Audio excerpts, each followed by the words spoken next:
Okay, so we've mixed up our ground beef and we added a slice of bread, egg, a raw egg of course, and our seasoning.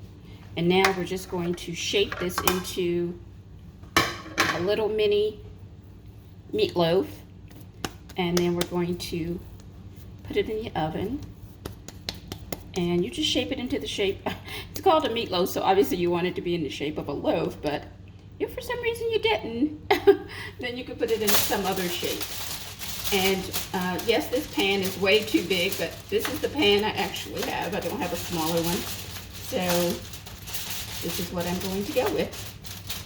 And like I say, this is a small meatloaf. This is a small pack of ground beef chuck. And I'll show you the ingredients I used for this. Just wash my hands off real quick. Hi, by the way, it's me, Sharon, with finger licking dishes, and today's Sunday. I thought I was recording earlier at the beginning when I mixed the meat, but it didn't record, sorry.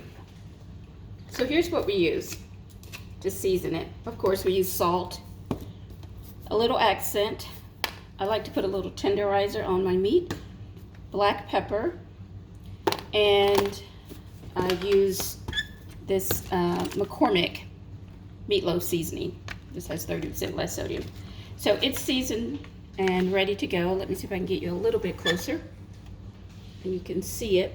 So I like to take some of this and sprinkle it over the top of my meatloaf. I put some in it, of course, but I also like to put a little bit on top. This just, as we say around in my family, this is just gonna jack it up.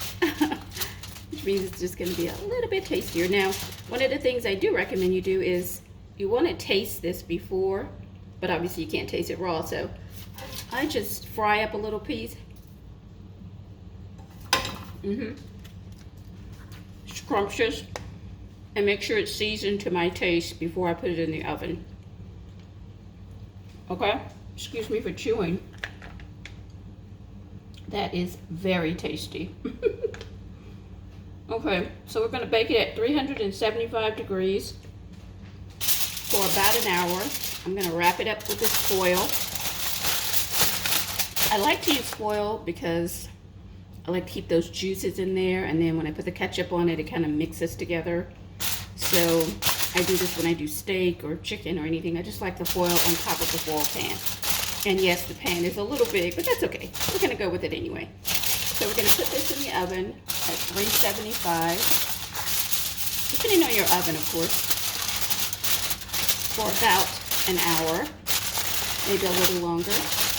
I also have a blackberry cobbler in the oven, so I'm going to have to adjust the temperature and bring it down.